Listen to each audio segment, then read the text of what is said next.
But today we are going to discuss probably new thing to you guys because you are not so much exposed to it yet. So let's discuss with few case scenario. These cases are present to our own SMCH hospital only. So this case is a 23-year-old female presented with prolonged febrile illness for last 3 months. She went here and there to different general physicians and they have evaluated for all the infective causes of fever. And ultimately, she landed up to our emergency with complaint of severe weakness, shortness of breath, pedal edema. On evaluation, we found her hemoglobin level is 6.6 and the presentation, the facial presentation is like this. Can you guess? Yes, this is malaria. It is very, serious short question. So this is typical malaria. It is very rare. First of all, it is very rare. That is why I have gotten the picture, right? So this is very rare. Still we have got it, and especially with very high disease activity. You know, the fever is for last 3 months. So the disease got to become activated for last 3 months. So it is very active, in very active state. So malaria is usually we get in very active state of SLE, and along with that we have anemia, the severe anemia causing the heart failure features. The case itself is little complicated as well. There was myocarditis, SLE myocarditis as well. So this is one case. This was another case. The typical skin lesions. In the middle we can see a scarring alopecia with hair loss, right? And on the left side we can see, on the right side we can see a scarring skin lesions with hypopigmentations. So this is known as discoid lupus. So this is another case. And this patient is also presented to our emergency only. You can see this kind of patients you can only find in third world countries only, because in first world or second world country, these diseases are not so much progressed. What is this? Can you guess? Anyone? Yeah. So this is the last stage of Raynaud's, where the digital gangrene sets in, right? You can see there is auto amputation of the distal phalanges and other parts as well. So these are few clinical scenario of our SMCH hospital, be it OPD or in emergency. These are very common cases. Yeah, so there is, you can see there is involvement of this, correct the sound. Sound is, there is some beeping sound. It is fine now? Okay. So there are some, the involvement of, you can see the swelling and redness of metacarpophalangeal joint as well as proximal interphalangeal joints. So this is a typical case of rheumatoid arthritis. You are only answering. I want to be, this class to be interactive only, right? So not only Sion, rest of all you can answer. Be it wrong, that is fine, but try to answer. And if we do not treat properly at this stage, this will end up into on the right side. There is mutilation, there is deformities, permanent deformities. It cannot be reversed with any further treatment, be it biologicals or whatever. So this is the importance of knowing rheumatology. In general population, the prevalence of rheumatological conditions is around 9%, 7 to 9%. So it is not so uncommon, but we often miss it due to lack of knowledge. This is the importance of today's class. So another few clinical scenarios, these are also common scenarios. A 20-year-old female with unexpected anemia, a 50-year-old man with proximal or distal muscle weakness, a 4-year-old child with myocardial ischemia. Myocardial ischemia usually happens in atherosclerosis at the age of 40, 50, 60, something like that. But in a 4-year-old child, you can get myocardial ischemia. And a 33-year-old lady with 8 weeks of pregnancy presented with recurrent second trimester pregnancy loss. So all these conditions, can you connect the dots? How it actually presents in such a varied conditions? What are the connecting points? There is different systems. Cardiovascular system is there, cardiovascular involvement is there. There is hematological involvement is there. Musculoskeletal involvement is there, and even the obs-gynae specialty is also involved. So such a varied clinical scenario, such a varied clinical presentation can be explained by something known as connective tissue disease. So what are connective tissues? Give me some example. Can you give me some example? Yeah, connective tissues. You have already read it in first year, right? Connective tissue first year, second year. What are the connective tissues? Example one, just one. Say anyone? Blood. Yes, blood is a connective tissue because there was some confusion in our previous days. Blood, whether it is something else. So blood is a connective tissue. Is bone is a connective tissue? Yes, bone is a connective tissue. Muscle connective tissue. Skin connective tissue. Subcutaneous tissues connective tissues. Fats connective tissues. So wherever there are other systematic tissues, to connect them together, there will be connective tissues. That is why you sit down. You can answer by sitting only. You need not to stand up. I am just few years senior of you. So the point is, that is why rheumatology is such an interesting thing, that so many specialty will refer the cases to you only and rely on you only for your opinion only to diagnose and take management opinions. So what is rheumatology? So this was the pre-discussion. So it is the diagnosis and management of rheumatic disease. What is rheumatic disease? It is the disease of musculoskeletal system and systemic autoimmune conditions. Please mark the point systemic. Why we are calling it systemic? We can come just few slides later. So the disease affecting joints. So joints are also part of connective tissue. The disease affecting muscles, bones and other connective tissues like subcutaneous tissues, skins and other integumental tissues, the extracellular matrix and all. So now the chunk of rheumatology we'll discuss regarding the autoimmune conditions. That is why it is very important to know the definition of autoimmunity, what is autoimmunity, what are the types of autoimmunity and the pathophysiology of autoimmunity. Now today I am not here to discuss the pathophysiology because you have already read in Robbins, that means in pathology, the pathophysiology, and it is not so much required for our perspective. If you don't know the pathophysiology, that will be okay to, it is not required to treat or manage the patient directly. But if you want to be a good clinician or a good academician, definitely you should know the pathophysiology. We can skip it, you can read it by yourself only. So now one question is, what is autoimmunity? It is an immune response, means autoimmunity, targeting my own tissue for destruction. So the definition is, this is the definition according to American College of Rheumatology, ACR. An immune response directed against self-antigen due to breakdown in self-tolerance. What is self-tolerance? Self-tolerance is, suppose your friend abused you, और आपने कुछ गाली दे दिया आपको, किसी একটা খারাপ গালি দিয়ে দিয়েছে, your friend, your close friend, if your close friend abuses you, you will take it as joke. But some stranger abuses you, you will get ferocious, you will get angry. So this is called self-tolerance. You are tolerant to your friend only, not some stranger. That is why it is important, if someone breaks self-tolerance, like some friend says, kuch gali de diya and gussa maar diya. So this is not self-tolerance. So this is the breach of self-tolerance, and you can say it as autoimmunity. So it is an immune response directed against self-antigen due to breakdown of self-tolerance. And how self-tolerance occurs in our body, it is a very complicated thing.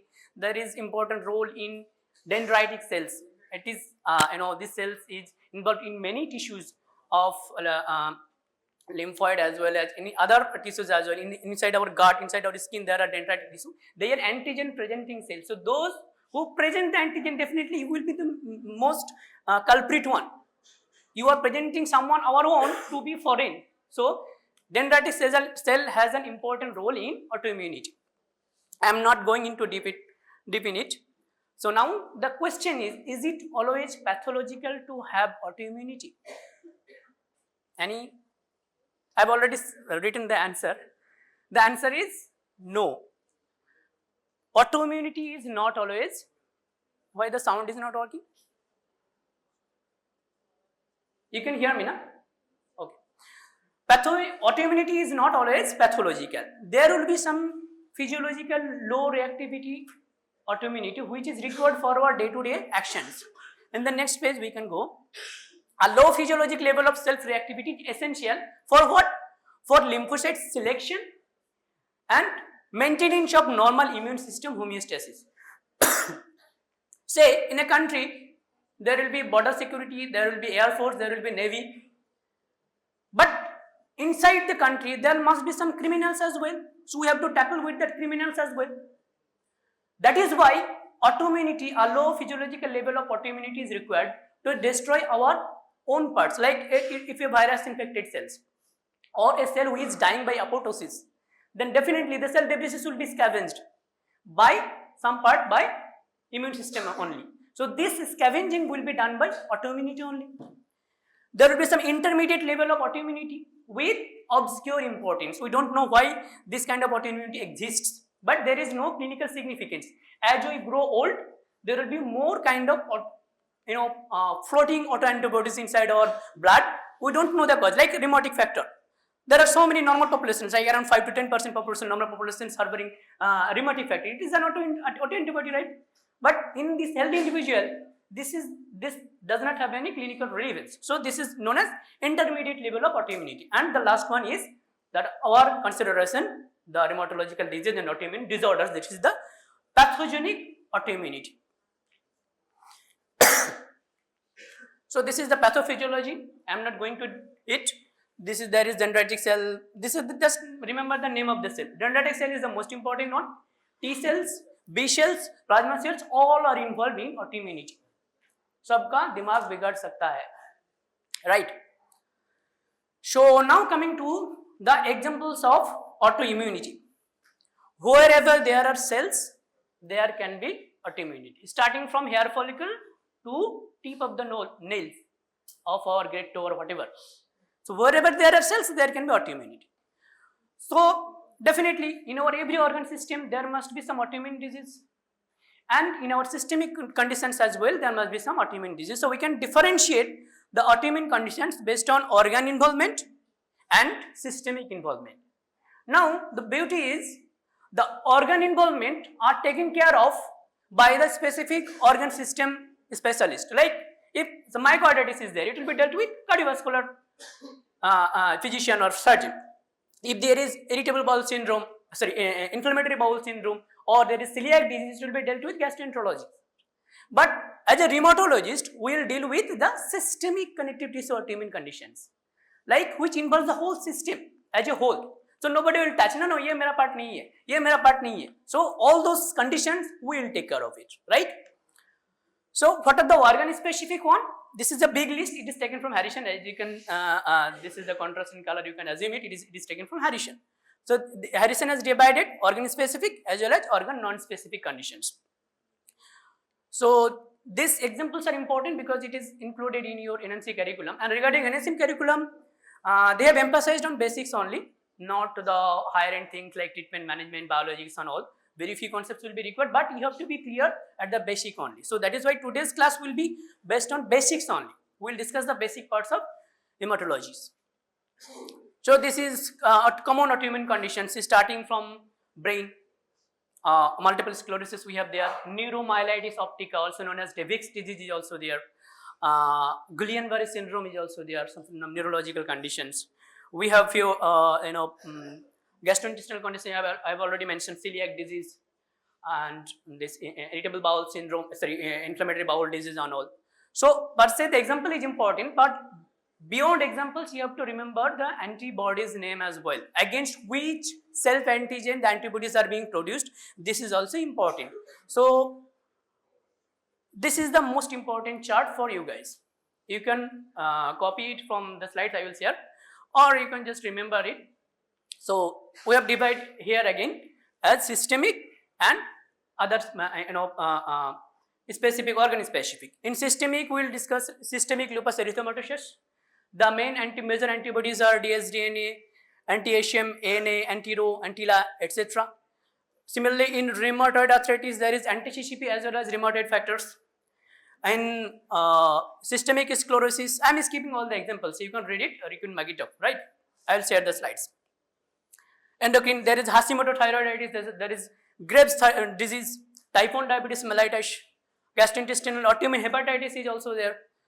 Primary biliary cholangitis, celiac disease, Crohn's disease, ulcerative colitis. Neurological, I have already discussed, Lambert-Eaton syndrome. Hematological is autoimmune hemolytic anemia, immune thrombocytopenic purpura, and antiphospholipid antibody syndrome. So these are the few examples, few very common and important clinical scenarios you have to remember, and autoantibodies you have to remember as well. You will just mug it up.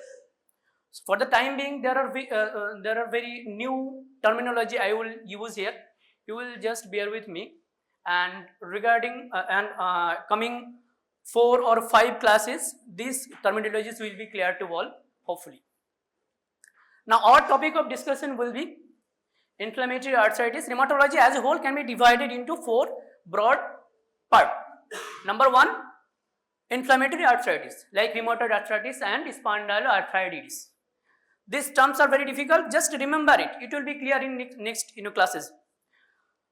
Then systemic connective tissue disease like SLE, Sjogren syndrome and antiphospholipid antibody syndrome, and vasculitis, but we will not cover clinical immunology because it is a part of pathology per se, not proper medicine.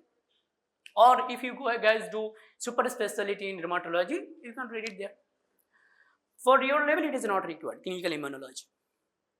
Now coming to the first point, that is inflammatory arthritis. Today's discussion will be on basics of inflammatory arthritis. So there are few basics you have to clear in inflammatory arthritis, whether it is arthritis or not, first of all. So I am going to this section. First of all, we have to know about the anatomy, right? So this is a interphalangeal joint, hinge joint, as you can see. So we have bones contributing to the joints. We have articular cartilage. We have the synovium, synovial fluid, as well as capsule and periosteum. So these are the parts of articular component, and anything other than this will be non-articular or periarticular. This point is important because NMC emphasizes on this topic as well. So what are the articular structures you have to memorize? Number 1, bones forming the joints. Number 2, cartilages, that is articular cartilages covering the surface. Synovial membrane and synovial fluid, joint capsule, ligaments which are interarticular. Can you name one ligament interarticular? Yes, ACL or PCL. In knee joints, we have interarticular ligaments, right? Joint capsules, ligaments, another interarticular ligament. Anybody remember? Huh? No, there are only few interarticular ligaments, right?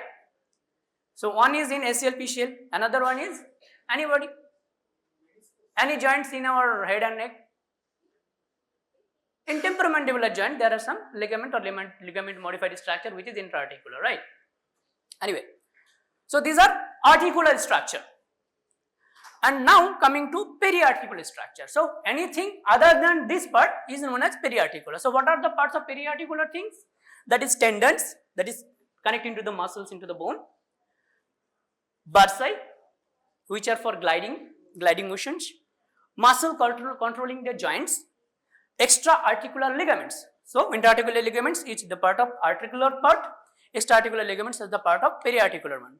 Fascia and soft tissue, nerve and overlying skin. So this is clear-cut discrimination between articular and periarticular structure. Now why it is important? Because musculoskeletal components, the patient will not say that my articular component having pain. They will just come like, मेरा घुटने में दर्द हो रहा है. I am having pain in my first MTP joint. No, they will say I am having pain in the ball of my great toe. Right? Early morning I am having severe pain with fever and all. So Be it periarticular or articular, for the patient's perspective, it is both same. मेरा जोड़ों में दर्द हो रहा है. I am having pain in my joints. But as a clinician, we have to differentiate between these two. Now, non-articular disorders are more frequent. This is another thing. If you are just you have passed your MBBS and you are posted in some block primary health center, and some patient directly come to you and presents with complaints, you will not directly refer the patient to rheumatologist, right? You have to assess whether it is articular or non-articular. If it is non-articular, then no need to refer the patient to rheumatologist. You yourself can manage by some giving painkillers, or based on the severity, you can refer the patient to orthopedician. So based on articular or non-articular, the spectrum, the specialty can be changed. Orthopedician will manage the non-articular part, and rheumatologist or medicine specialist will manage the articular part. Distinguishing between articular and non-articular pain may be challenging for unskilled examiner. So definitely will not be unskilled. That is why we have to be aware of these things. Now coming to this is part of an approach. It is also taken from Harrison. So initial rheumatic history and physical examination you will do in the GP general GP outdoor. First question will be, is it articular? Before going to detailed discussion of rheumatology, first have to know whether it is articular or not. So what are the features of articular disorders? So we have already known that, we have already covered the anatomy. Now if different segments involved, then what will be the difference in symptoms, presenting symptoms? Like if the articular parts like synovium, the synovial fluid, articular cartilage, capsule and the bones, if it is involved, then the pain will be deep or diffuse. The patient cannot localize the pain. But if it is in the superficial segments, the patient specifically points कि मेरा यहाँ पे दर्द हो रहा है, right? The pain or limited range of motions on active and passive movement. This point is very important. Both active as well as passive movement will elicit pain in articular involvements. Like if there is synovitis, the whole joint will be involved. So if you passively extend a knee joint, it will elicit pain. Or if the patient extend by himself, it will also cause pain. So by this point, this is the most important point where you can differentiate between articular and periarticular involvement. There will be crepitations, there will be instability, there will be locking, and there will be deformities. Right? In non-articular disorders, it is painful on only active motions. I have already discussed. Focal tenderness already discussed. May radiate or be elicited with specific movements or positions because it is mostly focal. So in a specific condition or a specific angle of the limb, the pain may be elicited. But in articular conditions and articular diseases, the pain will be diffuse and it will be throughout the range of motions. Now physical findings, remote from the joint capsule, like there may be associated pain in the hip joint or the thigh as well if it is non-articular. And it seldom demonstrates with swelling. Usually swelling or signs of inflammation will not be there in non-articular involvement. So what are the non-articular involvement? Just see few examples: trauma or fracture, fibromyalgia, polymyalgia rheumatica, bursitis, tendinitis, myopathies and myositis. These are few non-articular involvements. So these are the summarized table. You can mark it off for your help. I have presented it here. Now the next question is whether it is arthritis or arthralgia. What is itis? Itis means inflammation. So what are the clinical pentad of inflammation? Calor, rubor, tremor and dolor. And the fifth one? Functional. Yes. So these things will be there in arthritis, but in arthralgia these things will not be there. So presence of swelling of joints, it will indicate arthritis. Local warmth, color, right? Tenderness, that is color, rubor, tremor, dolor. There will be redness, there will be restricted range of motion, I have already discussed. Any deformity of the joints due to effusion or joint destruction, and the last one, it summarizes the whole. So now these are the points of arthritis in favor of arthritis. So what are the causes of arthralgia? Where we will not get the finding like this, but still the patient complains of pain. The conditions involving arthralgia are fibromyalgia, bursitis, tendinitis, hypothyroidism, neuropathic pain, metabolic bone disease, depression, drugs, etc. This will cause non-specific arthralgic pain, right? Now coming to inflammatory or non-inflammatory, it is the same thing. If it is inflammatory, it will be arthritis. If it is non-inflammatory, it will be arthralgia. Now another important thing here, especially for rheumatoid arthritis, is early morning stiffness. What is the full form of EMS? It is early morning stiffness. If it is more than 1 hour, if it is more than 1 hour, it indicates inflammatory conditions, right? Like rheumatoid arthritis. But if it is less than 30 minutes, if it is less than 30 minutes, it definitely indicates it is not due to inflammatory conditions. Another thing is, there will be, it decreases, inflammatory conditions will decrease with activity. If say the patient is taking rest throughout the night, there will be joint effusion, synovial effusion. This will lead to pain in the morning. This will lead to joint stiffness in the morning or early morning stiffness. So on activity, on doing chores in the morning, after 1 hour, this will reduces. So on activity, only inflammatory pain will reduces, but on activity, non-inflammatory pain will worsen, like the pain in osteoarthritis. It will worsen. If the patient walks 100 gauge, so definitely there will be elicitation of pain. So this indicates osteoarthritic pain. So it is non-inflammatory, right? Now coming to classification of arthritis based on duration. Duration is important. So what are the acute condition? Acute, subacute and chronic. There is no guideline mentioned durations of which one is acute or which one is subacute, but you have to memorize which one is chronic. What is the duration of chronic arthritis? More than 6 weeks, right? More than 6 weeks is known as chronic arthritis. Below 6 weeks, it may be acute, which is evolved over hours to days, and subacute, which evolves over days to weeks, as simple as that. So these are few causes of inflammatory arthritis, or that is inflammatory, definitely it will be inflammatory arthritis of acute conditions like infectious septic arthritis, crystal induced arthritis like gout, trauma related, definitely it will be acute only, reactive arthritis, that is post infectious, be it GI, genitourinary infection. After genitourinary infection, there may be some presence of arthritis. It will be also present as acute joint pain over hours to days, and few immune mediated conditions like early rheumatoid arthritis and palindromic rheumatism can be present as acute arthritis. Now coming to subacute, it is not so important for you guys, but the examples are very important. Early inflammatory arthritis, rheumatoid arthritis, when it starts, definitely if the patient presents within 6 weeks, you will have to think that it may be rheumatoid arthritis, but it is early rheumatoid arthritis. Post-viral arthritis, this is important because say if the patient is having fever or prodromal features, or the patient is having dengue and the patient presents after 1 month of fever having multiple joint pains including small and large joint, you will not first decide it as a case of rheumatoid arthritis, you will not consider. If it is not beyond 6 weeks, it will be still post-infection or post-viral arthritis. If it goes beyond 6 weeks, then you have to consider that some innate immunological, that is autoimmune conditions like rheumatoid arthritis may be there. Few malignancy related conditions can also present with subacute arthritis. Now this is the most important topic, that is chronic arthritis, which is the duration is more than 6 weeks.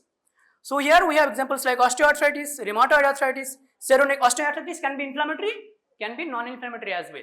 There will be inflammatory bouts in between non-inflammatory conditions. That is why it is kept under here. Rheumatoid arthritis, definitely we will discuss in details about this in next class. Seronegative spondyloarthropathy. What is seronegative spondyloarthropathy? I will also discuss in few classes. Ankylosing spondylitis, psoriatic arthritis, enteropathic arthritis, and connective tissue diseases. This will also present with joint pain like SLE. This will also present as joint pain, and systemic sclerosis, MCTD. These are all conditions with chronic arthritis. Other examples, crystal arthropathy like chronic tophaceous gout. Acute gout is in acute, but it is chronic tophaceous gout. few of the infectious arthritis like tuberculosis. In India, you should not forget about tuberous arthritis in chronic part, neuropathic like Charcot joint, paraneoplastic syndromes and all. You will just make it up, not so important. Now coming to the classification based on pathophysiology. This part is important for your exam. So how we can differentiate arthritis based on pathophysiology? The first one is inflammatory. We all know. So examples are rheumatoid arthritis. This is the most pathognomic one. Then SLE, psoriatic arthritis and gout. Degenerative osteoarthritis. All the examples here we are again dividing into based on pathophysiologies, right? Different based on pathophysiologies. Then metabolic is calcium phosphate, pyrophosphate disease and hemochromatosis. These are metabolic conditions associated with arthritis. Infectious like septic arthritis, viral arthritis and TB, and mechanical like ligaments or tendons injury. So these are classifications of arthritis based on pathophysiology. So here the again mechanism of inflammatory joint pains. I am not going into details. There will be immune system activation, there will be synovitis, there will be cytokine release and tissue destruction. As we can see the pathogens of rheumatoid arthritis. So first of all there will be immune system activation, and this will lead to a cascade of events that ultimately leads to tissue destruction or joint deformity. Now coming to, these are the different examples of pathophysiologic classification: synovial inflammation and hyperplasia. These are just remember the first line. The next lines are not so important. For your exam purpose, before your final MBA exams, you can read this thing, the later part. But for this class or for general concept, you will just memorize the first one, because these things are difficult, and after the ending of whole rheumatology, these things will get clear to you. That is why I am not going detail of the later part. So synovial inflammation and hyperplasia. This pathophysiology is responsible for rheumatoid arthritis, SLE, psoriatic arthropathy and ankylosing spondylitis. Then immune complex mediated inflammation, again SLE comes here, and rheumatoid arthritis. Crystal-induced inflammation, gout, CPPD. Infectious arthritis, septic, post-viral, reactive arthritis, these are associated with infective arthritis. Then spondyloarthropathy like ankylosing spondylitis, this is the most important thing here. So this is the summary of inflammatory mechanism. This is also for your exam purpose only, we will not discuss it here. The different causes, their key mechanism, their cytokines. Cytokines are somewhat important for your MCQ purpose. That is why I kept the table here. And the pathology, the main pathology. For rheumatoid arthritis, you will remember autoimmune synovitis and Panache formation. Panache formation is the key word for rheumatoid arthritis. The cytokines, main cytokines are TNF alpha, interleukin 1 and interleukin 6, and the pathology is erosion, Panache and RF and anti-CCP mediated damage, as you have already know. This we will discuss in 2 classes. Now classification of arthritis based on number of joints. What is monoarthritis? Single joint involvement. What is oligoarthritis? 2 to 3 or 4. Some guidelines say 4, some guidelines say 3, but for you, you can say 2 to 4 joints. If it is more than or equal to 5, then we will say it as polyarthritis. Here the picture of monoarthritis and polyarthritis. So you have to memorize the examples. These examples are important because it is easy to remember, right? Everybody expects to answer this. Monoarthritis, the causes are gout, acute gout, septic arthritis, trauma and osteoarthritis. Initial stages of osteoarthritis can just present with knee joint pain, right? Then oligoarthritis, this is also important. Spondyloarthritis, all the spondyloarthritis are oligoarthritis and reactive arthritis. And last one is polyarthritis, rheumatoid arthritis. This is the most important example, SLE and viral arthritis. Now, based on the joint patterns and distribution, so you can also classify the arthritis. Small joints, RA and SLE, where the metacarpophalangeal joint and proximal interphalangeal joint and sometimes wrist are involved. Large joints, knee and hip, osteoarthritis and reactive arthritis. Axial joints, this example is very important. Axial joints involved in ankylosing spondylitis. Axial joints, that is the sacroiliac joint and the spinal joints, intervertebral joints are involved. Then symmetrical and asymmetrical. This thing is also most important in generating the clinical approach. Whether the involvement is symmetrical. What is symmetrical? The involvement is equal in both sides. Right sided small joint pain, left sided small joint pain. Right sided knee pain, left sided knee pain. Right sided sacroiliac joint pain, left sided sacroiliac joint pain. So symmetric one and asymmetric one. The asymmetric example is gout and psoriatic arthropathy. Gout is monoarthritis, it is asymmetrical. Psoriatic arthropathy is polyarthritis or oligoarthritis, but it is asymmetrical involvement. And most of the polyarthritis are usually symmetrical, not always true, but usually symmetrical, like rheumatoid arthritis and SLE. So these are the pictorial depiction of what I have already discussed. You can just check the pictures later on. Okay, so time is also going. Now we have to memorize few associated conditions as well. In SLE, especially SLE, there will be fever, as you have already discussed for the first case. Weight loss may be there. Skin manifestations can be seen in psoriasis, malarias, in SLE, or tophi in chronic gout. GI symptoms may be associated with IBD associated arthritis. Urethritis may be associated with reactive arthritis. Eye involvement, that is uveitis, is associated with ankylosing spondylitis. So these are few clinical points or keywords that can be your MCQ question or your in a long case that the examiner want to guide you, that you have to think in that spectrum, right? So this is the unified clinical approach. This is my last slide. It is also taken from Harishan. So first of all, we have to see only 5 minutes. I am not boring you, only 5 minutes. So first of all, you have to take the initial rheumatological history, like any systemic condition, what are the joints involved, the symmetry, the number of joints involved, and then you will find whether it is articular, whether it is acute or chronic, whether inflammation is there, or how many or which joints are involved. The 4 important clinical questions we have already discussed in our lectures, right?